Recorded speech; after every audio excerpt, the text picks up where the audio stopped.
Hey, my name's Gilbert Ambler and I'm a firearms attorney.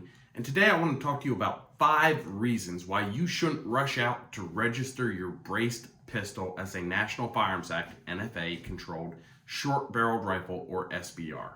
Okay? Now, if you're not sure why you would want to register a braced pistol as an SBR, you must be living under a rock, but we did a video on this subject just for you. We're going to drop a link in the description to that video so that you can learn all about what the ATF is up to.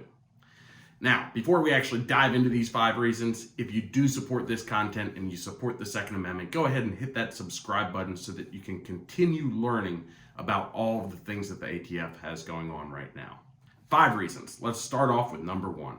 Number 1, because you have 120 days from the date this rule goes into effect and is published in the Federal Register until the ATF starts actually enforcing it to register your firearms, okay, and to submit that registration. So use some of this time to see whether a court is going to enjoin this, because there is still a good possibility that a court steps in and stops the ATF's enforcement of this new rule, all right? Why would a court step in and do that? Several reasons. Number 1, there's something called the Administrative Procedures Act.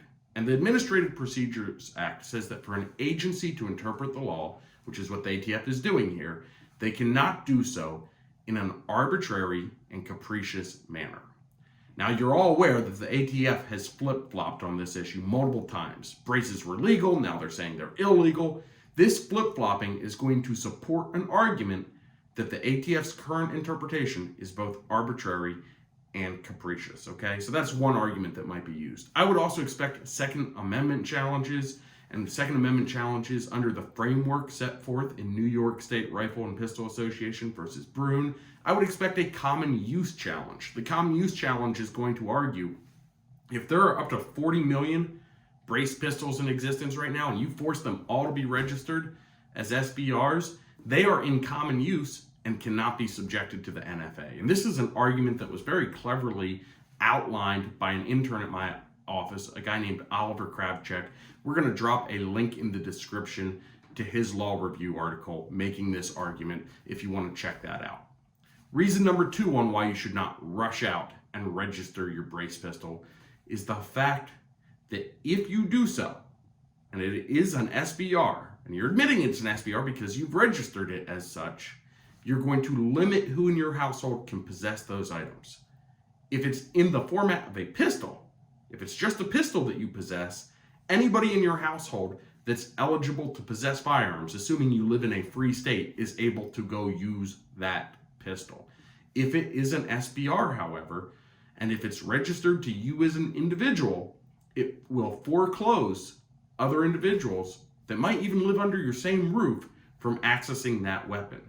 If, for example, I turned my pistol into an SBR and registered it as such, and allowed my wife, and I registered it to myself as an individual, and I allowed my spouse to go access my gun safe where I kept that SBR, I would be subjecting her to criminal liability because she would be able to access an NFA controlled item that is not registered to her. Now, one of the ways around this is to put the item into a trust. We discussed that in that last video that I already referenced, okay?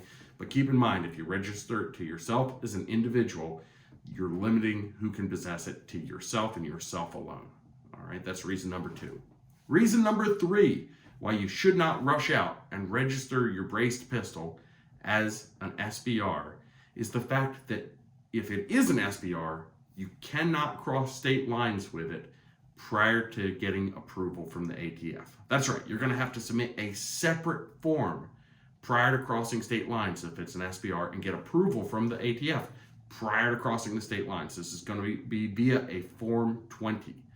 If what you have is merely a pistol, then you can travel anywhere that allows you to have a pistol, okay? But if it's an SBR, the ATF is going to get involved before you cross state lines.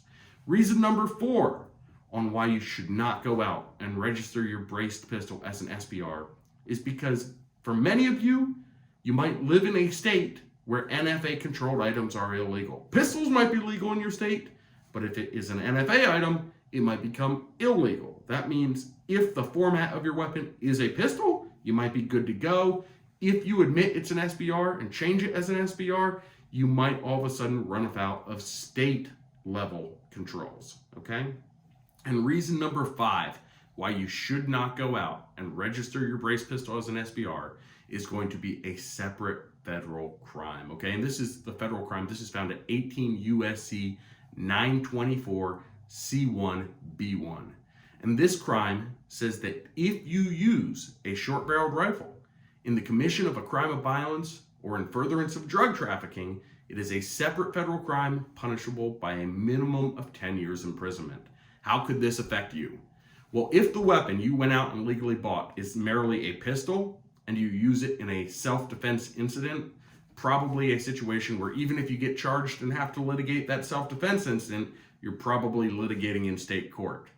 If, however, the item you went out and purchased as a pistol is then registered as an SBR with the ATF, and you admit that it's an SBR, now if you use it in a defensive incident, now you are implicating this separate federal law. You're likely going to see this case be fought in federal court, and you're going to have that additional mandatory 10-year penalty that you're facing, okay? So essentially, you're subjecting yourself to additional liability if you plan to use this weapon as a defensive weapon and you register it as an SBR. Those are the 5 reasons. As I said, hit that subscribe button. We will try to keep you updated on additional information that comes out from the ATF surrounding their rules on pistol braces. If you have more questions, you can reach my office.